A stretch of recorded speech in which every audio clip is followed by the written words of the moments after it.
Hello, everybody, and welcome to the Gator Truth Florida Football Podcast. Today, we are going to look at some things I want to see from the offense, from the defense, and from the special teams in 2022.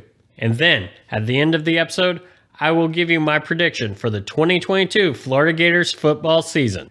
We are going to go ahead and get started with the offense. When I say these are things I want to see, these are things I believe we might need to see for this to be a successful season for the Florida Gators football team. The first thing I want to see, and this is starting off with the offense, is coaching adjustments. A good example of this is during the recent scrimmages, Billy Napier has talked about how the red zone execution has not been up to what he wants. Well, as we talked about back in the first episode, Louisiana's red zone efficiency in 2021 was 79%, meaning they only scored 4 out of 5 times they got in the red zone, and it does need to be higher. By comparison, UF was 45th in 2021, scoring in 86% of their trips to the red zone. Just in case you're not sure why I'm bringing up Louisiana, that is where Billy Napier came to Florida from. There could be multiple reasons why the offense is being described as having trouble to score, but this may be an area where we see some coaching adjustments. I know that's one thing that we heard about as a strength for Billy Napier is that he self-scouts, that he does make adjustments to his game, and just hearing that there's struggles in the red zone now and knowing that they're struggled worse than UF did last year, it tells me that maybe we might need a self-scout before the season starts. For all I know, we could just be not doing well in the red zone because we're not doing well. That's something to keep an eye on, and coaching adjustments is something I do look forward to seeing. Obviously, it's not just with the red zone, but that's an example just based on what I'm hearing from the scrimmages, what we've heard him say. And obviously, this is a small issue where coaching adjustments would be a bigger one, but I'm using it as an example of adjustments we may want to see and something I want to see moving forward. Moving to a second thing I'd like to see from the 2022 Florida Gators is unpredictability on third down.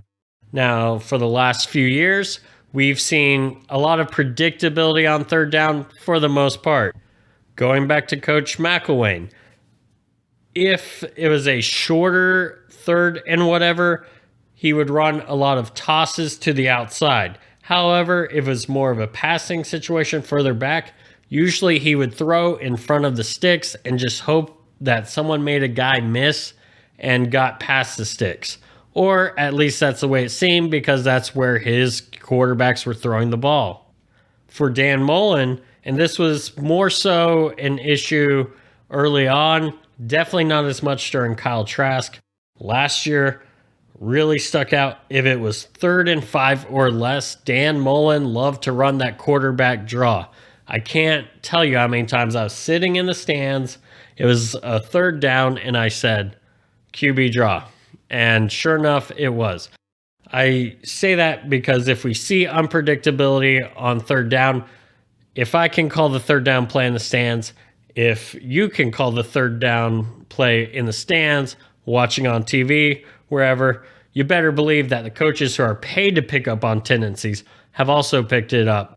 Where if we're unpredictable, now you've got to worry and account for passes, runs, which direction it's going for, and that unpredictability leads to success on the offense's part. Now to get into some of the statistical things I would like to see, or I want to see from this offense under Billy Napier in year one, is that I'd like to see a top 25 running game. Last year, for the first few weeks of the season, we're the number 1 running attack in the nation. This year, our offensive line is predicted to be a strength. If you remember back to the first episode, I said the line would be better in 2022 than it was in 2021, partly because we're upgrading from Stuart Reese, who was a decent offensive lineman, to Osiris Torrance at right guard, who is a preseason All-American. You don't always make upgrades like that no matter what school you're at. It is definitely something good for the Florida Gators. Now, along with the strength of the O-line, and we are facing a few front sevens that have missed or lost a lot of players, as we talked about our schedule preview, is that we have a talented running back room. It seems more and more like our top two running backs will be Naquan Wright and Montrell Johnson, although don't be surprised if we see Lorenzo Lingard and the true freshman ETN coming in and providing a little bit of a change of pace to the backfield. And before some people ask or say, Daniel, you're asking too much to ask for a top 25 running game. Last year with Dan Mullen, we were 23rd in rushing. We talked about this in the first episode. I believe with a guy like Billy Napier, who last year ran on 60% of the downs, that we very well could continue to stay in that top 25. Also, if we're ahead in the games and we're able to run, it would be a major strength because being ahead and being able to run, keep the chains moving, helps run out the clock. It also keeps the ball away from opposing offenses, which may not sound like much, but if we're in Knoxville playing Tennessee, a team known for their quick strike attacks, keeping that offense off the field will be a good thing. Now, I'm not saying I want to see a run all day, plodding 3 yards in a cloud of dust offense, but with a top 25 running game, it will open a lot in the passing game. And at the end of the game, it is something that will help the Gators hold on to leads, potentially win a few more than they would if they did not have that good of a running game. The next thing I want to see is a top 50 passing game. Last year, we were 46 in passing at 254 yards per game. I do think we can continue that with a guy like AR. And also, you cannot be one-dimensional, especially with the run in the SEC. We've tried it for years. Other teams have tried it in the SEC. It never works out well. You got to have a little bit of that balance. The reason why I'm bringing up top 50 is last year, Louisiana was in the 70s with Billy Napier. Again, like we talked about in episode 1, there's a lot to be talked about the Louisiana quarterback and how much that limited that offense. Billy Napier likes to run a lot of his plays out of a pistol-like formation. For those who don't know what the pistol formation is, the quarterback's back in the shotgun with the running back standing behind them. With that, it allows the running back to get ahead of steam before the handoff as opposed to next to the quarterback, like we saw in Dan Mullen's office where they kind of do a sidestep, then take off. Here, they've already got momentum if they take the handoff. Why am I talking about running? Well, because it also allows for a more traditional play action type pass. And with that play action, it freezes the defense, opens up some receiving lanes for the receivers, and generally could allow us to be more productive in the passing game than we were in 2021. And again, we were 46 last year. Some of that was with Emory Jones, who, being honest, was limited as a passer. Finally, one thing I want to see from this offense is I want to see tempo. By tempo, I want to see us do some hurry up. I want to see us get the defense off balance. We have heard for years how tempo was coming to the offense, whether it was in the Jim McElwain era, whether it was during the Dan Mullen era, but now we have the Napier era, and we hear that there is some tempo. We saw some of that in the spring game. Let me tell you why tempo would be a good thing. If you're moving fast, if you're getting to the ball faster, it doesn't allow the defense to make their adjustments unless you substitute, then they have to be allowed to substitute by rule. But without being able to make substitutions and also not really being able to adjust, it gives your offense a better chance to hit a bigger play than they would have. Think of our defense throughout 2020, 2021, and problems getting lined up or lined up properly, and then the other team gets a bigger play than they probably should have against our defense on some, basic play call because we weren't lined up. Well, that's something that tempo can do for this team, And also, Billy Napier likes to do lots of pre-snap motions. Imagine, if you will, your defense and you're already having problems with trying to catch up with the tempo, figure out what's going on with the offense. Now you have the added dimension of, look, that team just went from 4 receivers, or at least 4 out wide, to now they're in 12 personnel with 2 tight ends in close. And now one of those tight ends is sliding from right to left across the formation in motion.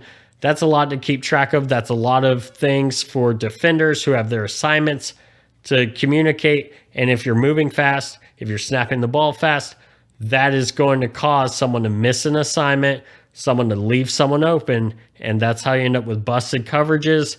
That's how you end up with an advantage of like 3 blockers in an area on 2 defenders. So seeing that we've had some tempo and knowing that more is coming, that is something that's going to help this offense more than you'll believe, as long as that tempo actually is something we see and not just some window dressing we saw in the spring game and not just some empty talk as we've heard before.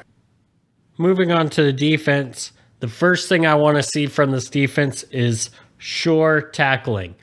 I know we covered this a little bit during our defensive position breakdown for the better or worse, but I want to see tackling and sure tackling from this defense. I know that there's been talk of our tackling hasn't been as good as we'd like it to be in practice, in the scrimmages so far. The question is, we're hearing that's not where Billy Napier wants it. Does that mean that it's still as bad as it was in previous years? Or does that mean it's not up to Billy Napier's high standards? The answer may be in the middle. And if it's in the middle, then that means we've still improved, but we're not quite where we want to be. Does that mean that we don't need to get to Billy Napier's standards? No, we definitely need to get to his standards. However, if you're only tackling, and I'm just throwing a number out there, at a 50% rate, and he wants a 100% rate tackle, and it's in the middle, you're at a 75% rate, well, you've just increased by 25%. You're not where you want to be, but you're still better than where you were. And I do think that's something to keep an eye on. Do I think we're going to be perfect from day one? No. Do I think we're going to be better? Of course. And with sure tackling, one thing I don't want to see, and this is something that we saw a lot last year and we've seen in previous years, and we even saw it in the spring game, is when we see the defender run up, throw a shoulder, and hoping they're going to get a big hit, only to watch the player not go down and run for a big play. The example from the spring game, and I'm sorry to call him out, but Kamar Wilcoxon runs up on Weston, gives him a good shot, and Weston just stays up and runs in for a touchdown for the first touchdown pass that Anthony Richardson threw in the spring game. The next thing that I want to see is something that we've wanted to see from the defense for years, and that is tight coverage on third down.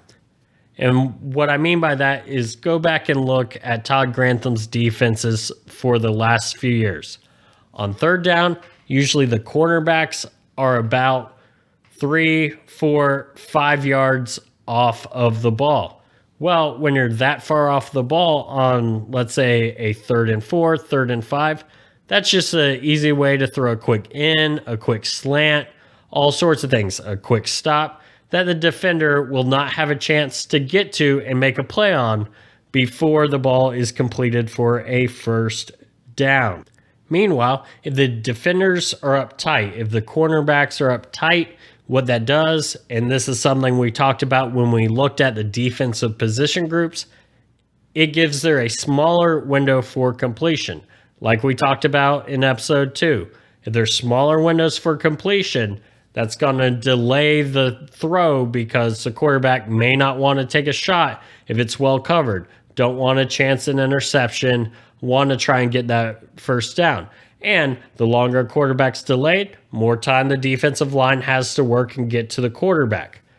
Well, on third downs, if you're up tight, close, less chance for a first down on an easy throw as opposed to what we've seen in the past with the corners being that 3, 4, 5 yards off the receiver. Moving on to the next thing I want to see out of our defense, I want to see our defense become a top 25 scoring defense again. Last year, Florida was 65th and allowed 26.3 points per game. In 2021, to be in the top 25 scoring defenses, they would have to hold opponents to 21.5 points per game. Now, I know it may seem like it's asking a lot to have the Gators reduce the points per game allowed by 5 points. However, I did a little bit of math for you, and if you took, for example, the Samford game and held them to 14 rather than allowing 52, 14 being a decent number to allow to an FCS team. In fact, we've shut a few out in recent years, but just taking away those 38 points scored, allowing only 35 points to LSU instead of the 49, and allowing 28 points instead of 40 to South Carolina, all numbers that are probably closer to what we should have done anyways. Then we're down to 21.38 points, which was good for 24th. Obviously, we can't go back and change poor defensive performances, including those 3 games that I mentioned. However, I don't think we're going to be giving up 52 points to anybody this year, and little things like that do help the average out. Now, we did keep Tennessee to 14 points, and I'm not sure if we do that again this year. However, again, there are other teams that we might have allowed more points to last year than I believe we will this year. I don't know if Georgia's got the offensive firepower, much less the defense behind them, to put up 34 points unless we turn the ball over several times like we did last year. Another thing that I'd like to see out of the Florida defense is I'd like to see us go from the 51st defense with Todd Grantham in 2021 to a top 30 defense in 2022 under Sean Spencer and under Patrick Toney. That is a 21 spot jump, and sounds like a lot, but we're only talking 28 yards per game. And again, some of those yards comes when we allowed so many rushing yards at LSU, when we basically shut down and let Samford put up all these yards, all these points on us. In 2021, as we talked about in our defensive episode, we were 25th in pass defense in 2021. And again, that's with allowing Samford to do this and so on and so forth. And along with being a top 30 defense, I think we can be around the 25th ranked pass defense again, if not a little bit better. I do think that we could be a top 40 rush defense. Now, this is where improvement at defensive tackle, better tackling, as we talked about, that's where all this comes in, because we are 85th in 2021, allowing about 163 yards per game. To be in the top 40, which again, I'm not asking for us to go up to the top 25, top 10, anything, just going up to the top 40, which I believe would be a massive difference in this team and our defense's ability. We're talking you would have to improve by 26.2 yards per game. If you're not letting LSU put up record numbers in the rushing game on you, you might be able to get that number down by 26.2 yards per game. In a way, you're having an improved Utah team over perhaps a Samford, but let's just say they equal out. I don't know if we'll allow as many yards to Utah as we did to Samford, which for those of you playing the home game was 530 yards. We also replaced a great offense in Alabama with an offense at Texas A&M that was less than top 50 last year. They could be better this year, but again, just things that may help out our defense and getting to the top 30 spot that I'd like to see us get to. The final thing I'd like to see from our defense in 2022 is I want to see more turnovers. The Gators were 112th in 2021 with only 12 turnovers. That's an average of less than 1 per game. And when you factor in we had some games, such as the Georgia game, where we got multiple turnovers, we are talking that we had several games where we had a drought where we did not get any turnovers. That is something that cannot happen. One good thing to look out for is that Louisiana and Patrick Toney's defense there was so much better creating turnovers. In fact, Louisiana was 19th in the nation, creating 23 turnovers. So they averaged almost 2 turnovers a game. So you go from Florida, that's about 1 per game, a little less, to a team that almost averaged 2 per game. And that is something that even if we don't quite hit those heights, just an improvement would help this team out immensely. We're talking that's 1 more possession for the offense, and depending on where you get it, 1 more score. Moving on to the special teams units, the first thing I want to see, and I know I said this in the defensive special teams breakdown, is I want to see block punt attempts. Block punt attempts change games, because if you go for a blocked punt attempt, I know I said this then, the other team has to keep people in to protect the ball from getting blocked. And if you're successful blocking, you've just flipped the field and potentially gotten a touchdown. And if the other team keeps players in to block the guys coming for the punt block, well, that's less gunners downfield and more open space for the punt returner to work. Last year, and this is the second thing I want to see, is I want to see the punt return team be in the top 40. Last year, UF was 77th with 7.3 yards average when the ball was returned. I want us to get to 10 yards per return. That gets you in the top 40. And if you're in the top 40 and you're getting 10 yards per return, chances are you're getting some longer returns. Maybe not always, but if that average goes up, it stands to reason. That's because you've got some longer returns. Let's say you get the ball at the 30, return it 20 yards, you're at the 50. Now you only have to move 15, 20 yards to be in field goal range. Speaking of field goal range, the last thing that I want to see on the special teams, at least for now, is I want to see a 90% field goal made percentage. Last year, we were about 66% on field goal. Now, you may look up the stats on like ESPN and it says 71.4%, but somehow their attempts are added up. 9 plus 6 equals 14. For those of you that are good at addition and subtraction, you know that 9 plus 6 is 15, and 10 out of 15 is 2/3 or 66%.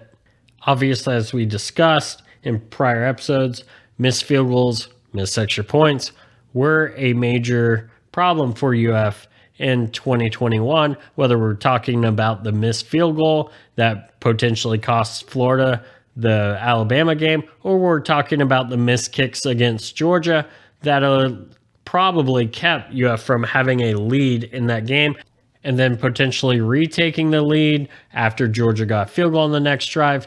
But instead, because we missed the first field goal, we go for it on 4th and 11 the next drive for UF. So these are things that added up by having a 90% or more field goal made percentage. It not only helps UF potentially win some games, but also can change the way that the games are called, and that could potentially change the game as a whole. To recap, on offense, I want to see coaching adjustments when we see things are or aren't working. I want to see unpredictability on 3rd down. I want to see a top 25 rushing attack and a top 50 passing game. I also want to see the tempo that we've heard is coming.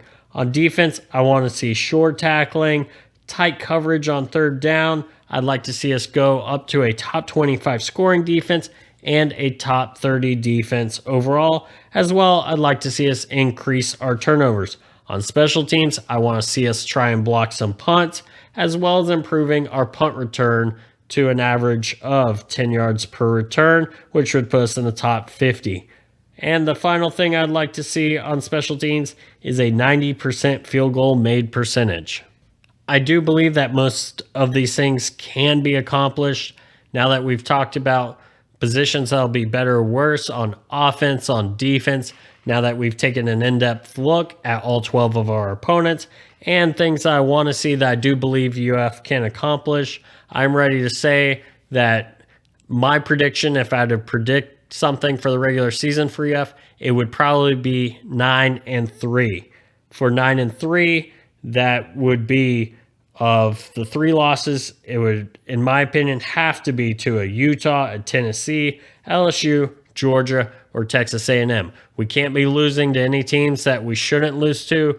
As you heard in my breakdown, with everything Kentucky's lost coming into the swamp, I don't believe that they're a team that we should lose to. I don't believe we should lose to Mizzou. And even though I think South Carolina has one of the better timings of a game against us, I still don't think that's a team that we should lose to at home, much less FSU this year, much less Vandy, Eastern Washington, or USF. With that said, difference between 7-5 and 9-3 with these 5 teams is us simply going 2-3 against these games I expect to be competitive. I know a lot of people are talking about, well, Tennessee's overhyped. We beat them by 24 points last year. That is fair, but that was also a team that was still learning their strengths as a team, as opposed to right now, where they're a team that has figured it out, and on defense, there's nowhere to go for them but up. As I said in our previews of these games, I do believe every one of these games are winnable. I don't think that we're going to win every game. I do not think we'll be 12-0. We did see Dan Mullen go 9-3 in his first regular season. We saw Jim McElwain go 10-2, and I know this situation is a little bit different. However, when I predicted Dan Mullen to win 10 games in his first season, which he did after the bowl game against Michigan, when I predicted that, a lot of people were saying, no, 7-5, that's the top. Why would you want Kyle Trask as quarterback? At some point, you just have to have a little faith. I do think that the floor for Florida has to be 8-4. We have to beat one of these 5 teams, which would leave us at 8-4. And again, we cannot lose to a team that we shouldn't lose to. You can tell me all day about how Kirby did this in his first year, lost to Vanderbilt. You can tell me Saban lost to ULM in their first year, Louisiana Monroe, and look at that, he was 6-6, and look at what's become of them. And I'll say the same thing I said last week. If you're going to give me part A of that combo, you better be willing to give me part B. Part B is making it to Atlanta in year 2, because that's what both of those coaches did. My point is, I don't like that it seems many people are using what those coaches did to justify a bad record without the hope that came with those coaches in year 2. Once again, my name is Daniel, and thank you for joining us on the Gator Truth Florida Football Podcast. Last week was 1/3 of our entire existence as far as downloads and interactions. I want to thank everyone for that. If you could, please continue to share our podcast. Please continue to put our name out there. Also, please be sure to check out the Gator Collective. Again, comes with exclusive player interviews, podcasts for multiple sports. They even have a Friday night before the Utah game. They have a get-together going on. Sign up today at gatorcollective.com and help NIL be a strength for the University of Florida. Well, this time next week, we'll be preparing for the first game of the Florida Gators 2022 season. We'll be taking an in-depth look at Utah, a little bit more than what we did previously. I know we went into a lot of detail when we broke down the first 6 games of the season, but please join us for that. Everyone have a happy and safe weekend. We do have college football this weekend. Week 0 kicks off. Be sure to cheer against FSU. Be sure to cheer for Vandy. They do have an away game at Hawaii. I look forward to being able to speak about the season being here next week. And thank you again for joining us and helping us have our biggest week ever last week. And as always, go Gators.